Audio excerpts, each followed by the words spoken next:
A discussion about international export and outbound logistics of goods.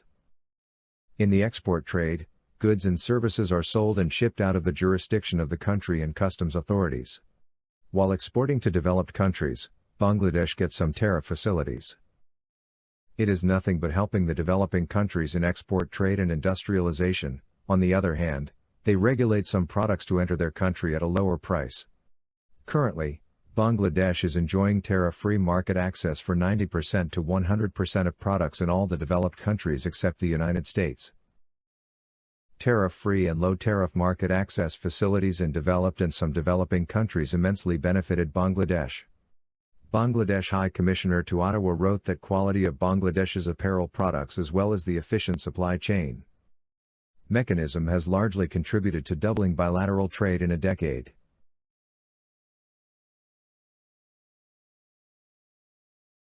In international trade, exports refer to sales of goods and services as they are produced in the home country to export to other markets, which are parts of the global supply chain.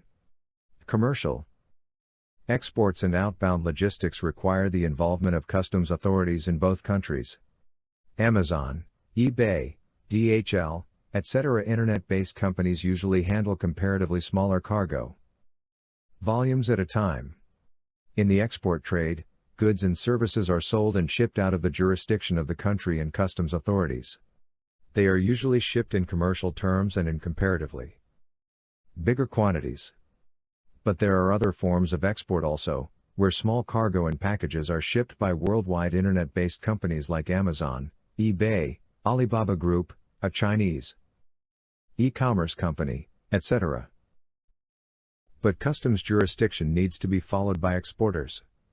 Supply chain managers and economists are always having debates about the macroeconomic benefits and risks. Sometimes, local industries are harmed by foreign competition.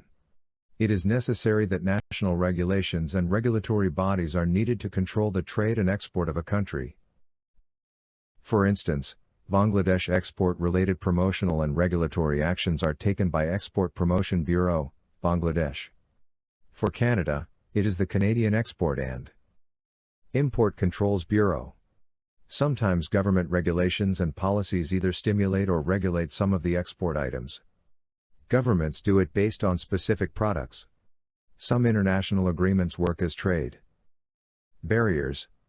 Archaeological artifacts, nuclear supplies, missile technology, etc. are limited by international agreements. Tariffs or taxes are imposed by governments for imported or exported goods. For protecting indigenous products, governments are seen to do this. We usually see that some countries allow tax benefits to developing countries through GSP facilities.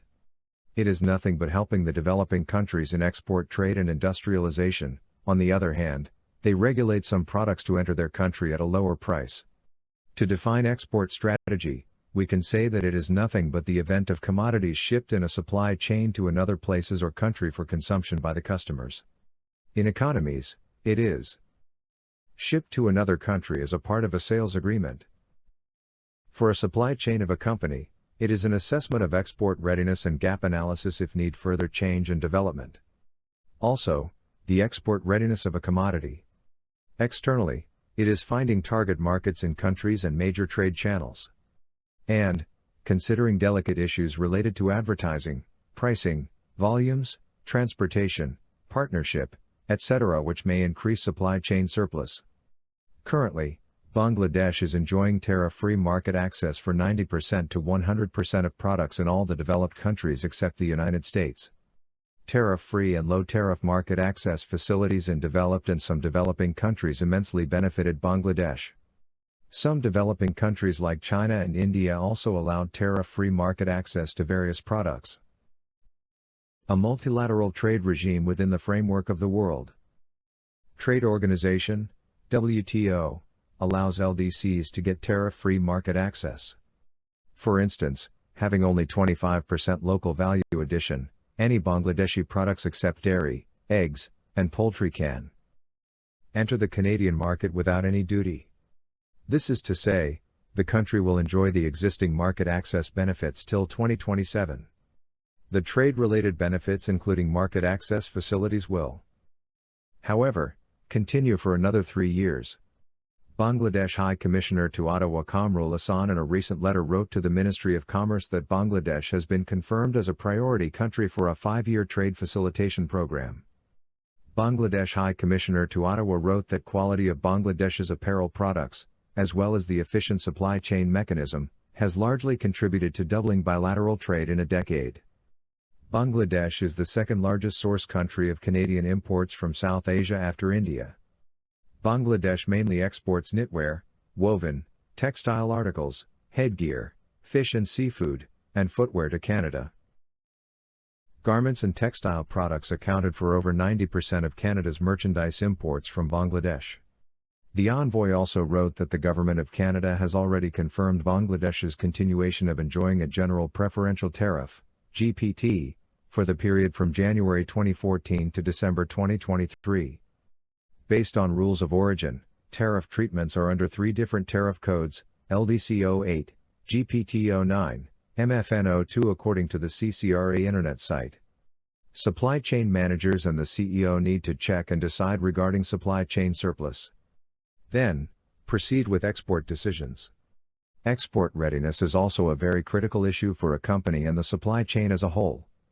Production, trade, and services activities are functionally integrated with the global production networks.